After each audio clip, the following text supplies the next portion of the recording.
श्री राधे राधे। जिस जगह आप दर्शन करा रहे हो, इस कुंड को 3 वरदान दिए हुए हैं ठाकुर जी ने। राधे राधे जी, आज हम आए हुए हैं एक ऐसे प्राचीन दिव्य स्थान पे जिसके शायद ही आपने दर्शन किए हो। इस स्थान को देह कुंड के नाम से जाना जाता है, जो कि श्रीधाम बरसाना के पास में स्थित है। मान्यता है कि नारद भगवान ब्राह्मण के वेश में आके श्री कृष्ण भगवान से कुछ दान मांगते हैं और वो दान में कृष्ण भगवान से उनकी सबसे अति प्रिय चीज़ दान में मांगते हैं। तो कृष्ण भगवान ने ब्राह्मण रूपी नारद को अपनी सबसे प्रिय चीज़ राधा रानी का दान कर दिया था। और राधा रानी का दान करने के बाद में नारद मुनि अपने वेश में आ गए थे और बाद में उन्होंने श्री कृष्ण भगवान ने कहा था कि ये तो मेरे हाथ से अनर्थ हो गया कि मैंने राधा रानी को ही दान कर दिया।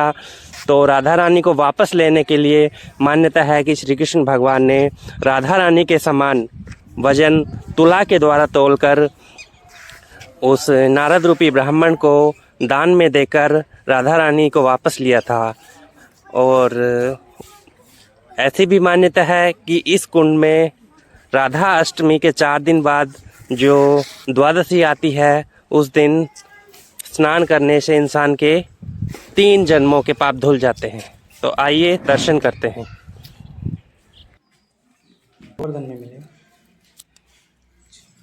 क्या महिमा है बेटा इसकी? इस गांव का नाम ऊंचा गांव है। ललिता शक्ति जी का जन्म स्थान जैसामी कुंड। इस कुंड का नाम है देव कुंड। ठाकुर जी के स्वागत देव कुंड। यहाँ पे देवता गंगा स्नान करने के लिए आते थे। यहाँ पे इसलिए इस प्रकार है कि ठाकुर जी जा रहे थे ब्रज को छोड़ करके द्वारका। तो ठाकुर जी अपने माता पिता को व्रत 84 कोष की यात्रा करवा रहे थे। तो उनको बड़ा यहाँ के रुका। यहाँ के कुछ समय विश्राम करने के लिए बैठे थे, तभी नारद जी ठाकुर जी की परीक्षा लेने के लिए ब्राह्मण का रूप देख के आए और कहा, प्रभु यहाँ का ब्राह्मण पुरोहित तुम्हें दक्षिणा दीजिए। दक्षिणा में क्या मांगा? जो ठाकुर जी को संसार में सबसे प्रिय है। और ठाकुर जी को संसार में सबसे प्रिय है राधा रानी। तो ठाकुर जी ने राधा रानी का दान दिया। यहाँ राधा रूपी देह का दान दिया तो कुंड का नाम हो गया देह कुंड। ये देवयानी जी का मंदिर है। राधा कृष्ण दो एक प्राणी। कृष्ण भगवान राधा रानी को न रह नहीं सकते, तो राधा रानी को वापिस लेने के लिए एक तराजू मंगाया। एक पटम राधा रानी उठा करके दूसरा राधा रानी के देकर सोना तोड़कर ब्राह्मण जी को दान दिया। राधा रानी को वापस दिया। इससे कह सकते कुंड का नाम देव कुंड देवयानी जी का मंदिर है। अब जो भी भेंट करें उसमें ये बात छुपा कर भेंट करें, ठाकुर जी उसी को सोना माने। जय श्री राधे। श्री राधे राधे। जिस जगह आप दर्शन करा रहे हो, ये सामने ललिता जी के विवाह के दर्शन है। ये जो सामने लिखित आप देख रहे हो, लिखा हुआ जो मेरे हाथ में लगा हुआ है, 450 वर्ष पुरानी लिखित है।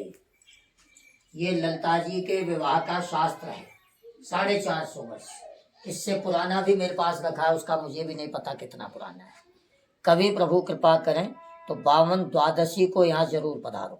ये कब पड़ती है? 52 द्वादशी राधाष्टमी के 4 दिन बाद। अच्छा, राधाष्टमी तो मनाते हैं ना? हाँ, राधाष्टमी के 4 दिन बाद इस कुंड को 3 वरदान दिए हुए हैं ठाकुर जी ने, जिसका प्रमाण ये 450 वर्ष पुराना मेरे पास है। क्या वरदान है? भादो शुक्ला द्वादशी देह कुंड में नहाए, तरन जन्म के पाप ही दर्शन ही ते जाए। राधा रानी की देह के बराबर तोल करके यहाँ सोना दान हुआ, तब इसका नाम रखा देह कुंड। 3 वरदान। भादो शुक्ला द्वादशी को जो इस कुंड के दर्शन कर लेता है, 3 जन्म के पाप धुल जाते हैं। छोटा वरदान नहीं है, बहुत बड़ा वरदान है। 3 जन्म के पाप। दूसरा वरदान, भादो शुक्ला द्वादशी को जो इस कुंड में स्नान कर लेता है, नहा लेता है, शरीर के सभी विकार यानी बीमारी धुल जाती है। ये भी छोटा वरदान नहीं है। तीसरा वरदान, ये जो तुला दान हुआ था किशोरी जी का, उसी दिन हुआ था, भादो शुक्ला द्वादशी को। हाँ, इसलिए जो भादो शुक्ला द्वादशी को यहाँ आकर के जो स्वर्ण दान करता है, सोना दान करता है, उसके जीवन मृत्यु का चक्र समाप्त करके मैं अपने चरणों में स्थान दूंगा। ये तीसरा वरदान दिया ठाकुर जी ने। तीनों वरदानों का फल प्राप्त होगा। प्लस चौथा, उसी दिन ललिता जी का विवाह ठाकुर जी के साथ होता है, तो ललिता जी का कन्यादान करने का भी आपको सौभाग्य प्राप्त होगा। एक दिन आने से 4 फल मिलेंगे आपको। श्री राधे राधे। राधे राधे आएंगे अगली बार देखते हैं। जी राधा रानी धन्यवाद। बुलाएगी तो।